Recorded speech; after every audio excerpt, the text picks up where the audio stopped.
عبداللہ ابن ابی، جو لوگ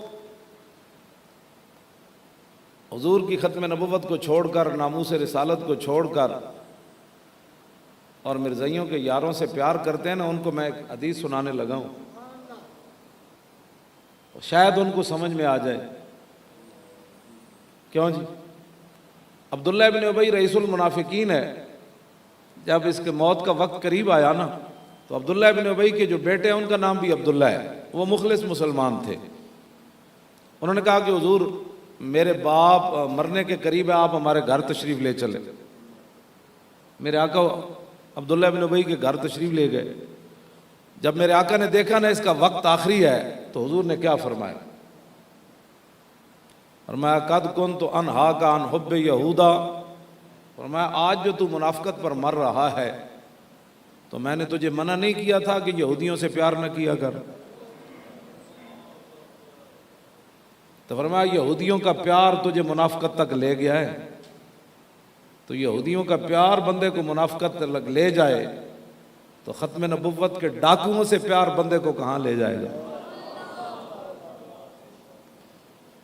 ہمارا کام صرف اذان دینا ہے۔ ہاں جی، ہمارا کام صرف اذان دینا ہے۔ یہ میرے آقا کی اپنی زبان اقدس سے وہ مرنے لگا تھا، اس وقت میرے آقا نے فرمایا میں نے تجھے نہیں روکتا تھا کہ یہودیوں سے پیار نہ کیا کر؟ دو دل تو رب نے سینے میں رکھے نہیں ہے نا، یہی تو میں روتا ہوں نا کہ دو دل تو رکھے نہیں ہیں کہ ایک ووٹ کے لیے پیار ہو، دوسرا نماز کے لیے پیار ہو، ایک دل میں حضور کی محبت ہو، دوسری دل میں سیاسیوں کی محبت ہو۔ دو دل تو رب نے رکھے نہیں، دل تو ہے ایک ہی، اس میں محبت ایک ہی رہ سکتی ہے۔ ہاں بالکل، حضور نے فرمایا کہ آج تو بتا تیری منافقت تجھے کہاں لے گئی۔ اور پھر یہ نہیں ہے کہ کوئی ایسا سمجھا کہ میں جا کے حج کراؤں گا تو عمرے کراؤں گا۔ حضور نے اس کو 2 قمیضیں دی ہیں کفن میں، 2 قمیضیں۔ کیوں جی؟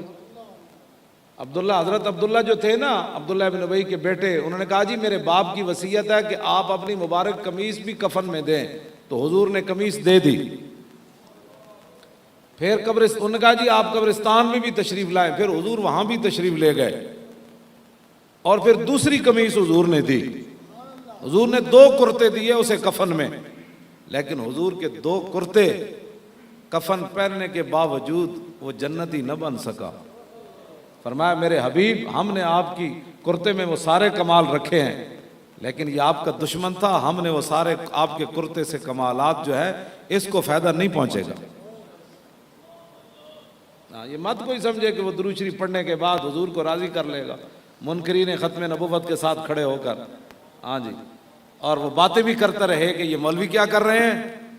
ہاں پتہ چل جائیں گے تجھے کہ تو جس کی محبت میں، تو اپنی گاڑی کی محبت میں بولا نا ہمارے دھرنے پر، تیری گاڑی بند ہو گئی۔ ہاں تو ہمارے خلاف اس لیے بولتا رہا کہ تیری دکان نہیں کھلی، تو ہمارے خلاف اس لیے بولتا رہا کہ تو جناب گھر لیٹ پہنچا، اور تجھے یہ نہ پتہ چل سکا کہ یہ مولانا حضرات کیوں بیٹھے ہیں۔ کیوں جی؟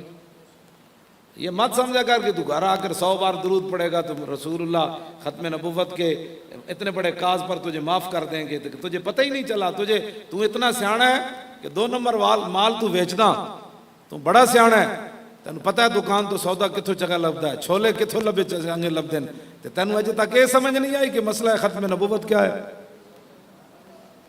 تو 1 روپے کا خسارہ برداشت نہیں کرتا دکان پر بیٹھ کر، اور ختم نبوت پر اتنا ڈاکہ تو نے برداشت کر لیا، تیرا چہرہ بھی نہ بدلا، تجھے غصہ بھی نہ آیا۔ ہاں یہ بات ہم اس لیے کر رہے ہیں تاکہ لوگوں کو پتہ چلے کہ لاہور کے روڈ بند ہو گئے۔ یہ تو تجھے پتہ چلا لاہور میں روڈ بند ہو گئے، لیکن تجھے یہ نہ پتہ چلا کہ اسمبلی کے اندر حضور کی ختم نبوت پر ڈاکہ پڑا ہے۔ ہمارا اتنا ہی کام ہے، اس سے آگے بات ہم نہیں کرتے، آگے بڑی ساری باتیں ہیں۔ آگے جو حضور نے فرمایا، کیا فرمایا جی؟ فَإِنَّهُ لَا يُقْدَرُ عَلَىٰ مَنْ عِنْدَهُ إِلَّا بِطَاعَتِهِ، فرمایا اللہ کے پاس جو کچھ ہے نا، اللہ اسی بندے کو دیتا ہے جو اس کی اطاعت کرے۔ اور میرے آقا نے فرمایا جو چیزیں بندے کو اللہ تک پہنچاتی ہیں میں نے ساری اپنی امت کو بتا دی ہیں، اور جو چیزیں بندے کو جہنم تک لے جاتی ہیں فرمایا میں نے ساری اپنے امت کو بتا دی ہیں۔